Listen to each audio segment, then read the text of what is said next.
Next to we have some English class engineering taught by AACT New Delhi affiliated to enhance the curriculum literacy, and I am going to handle the subject that is control system engineering, which was under the enhanced syllabus 2017 graduation. Unit 2, that is time response analysis. Myself, G. PURUSHOTHAMAN, Assistant Professor, Department of EEE, MEN School of Engineering, Trichy, Tamil Nadu, India. So we can enter into the unit 2. So as I said, unit 2 is time response analysis, which we are going to learn about the Laplace transform and how the responses in the system by using the different inputs, that is the if it is a step impulse, or if it is a pulse, or if it is a parabolic, or if it is a sinusoidal inputs, or if it is a time response of first and second order systems, or it is a steady state errors and a error constant of unity feedback circuits. So the introduction of the time response analysis is after deriving a mathematical model of a system. The system performance analysis can be done in various methods. That is, in analyzing and designing control system, a basis of comparison of performance of a various control system should be made. This basis may be set up by specific particular test input signals and by comparing the response of various systems to this signal. So, the system stability is by system accuracy, and the complete evaluation are used based on the time response analysis and the corresponding circuits. So what is meant by time response analysis?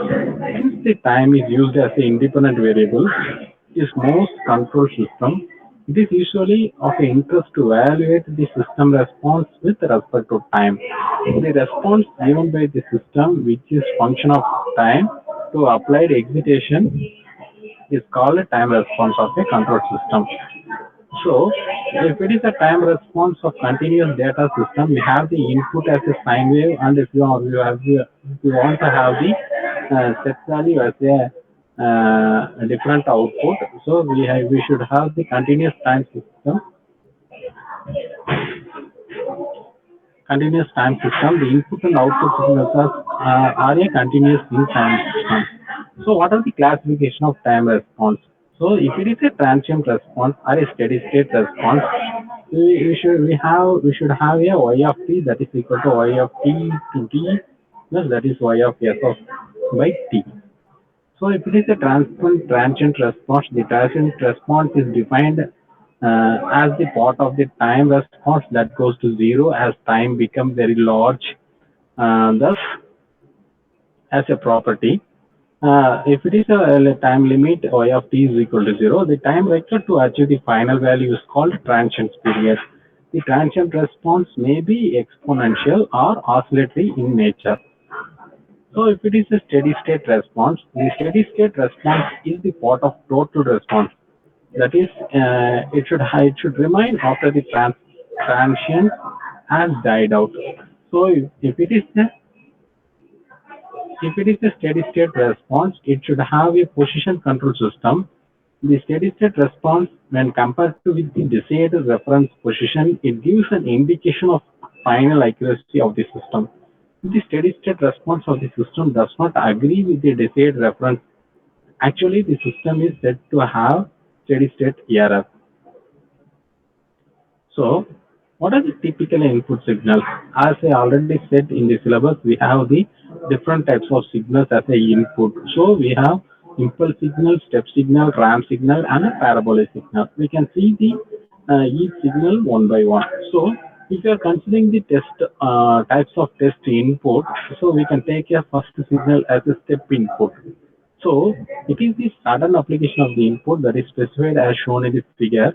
If you have the R of t, that is A, so the time is less than or equal to 0. Or if it is equal to 0, the transient response, the time is less than or less than 0.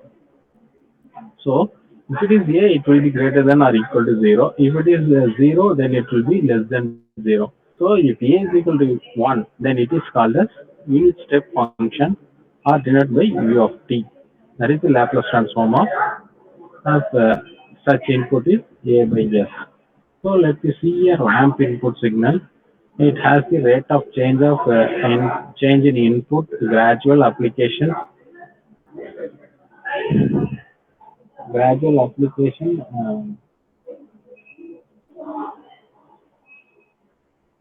So it has the magnitude of a ramp signal. Nothing but it is a mathematical model of a time response analysis. So if A is equal to 1, it is called as unit ramp input. It is denoted as R of t. Its Laplace transform is A by S square. So what is parabolic signal? That is, this is the input which is 1 degree faster than the ramp type of input that is shown in figure. If it is a mathematical, this function is described as R of t is equal to A by 2 t square and that is equal to 0. If it is A by 2 t square for t is greater than or equal to 0 or if it is R of t that is equal to 0 then the t will be less than 0. So where A is called as 90 parabolic input. So if it is an impulse input, it is the input applied instantaneously duration for very high amplitude as shown in the figure. This is pulse whose magnitude is infinite while its width tends to zero. So the t will be zero and it is applied momentarily. So the area of the impulse is nothing but its magnitude. If it is if its area is unity, it is called unit impulse input. And then it is denoted as del of t.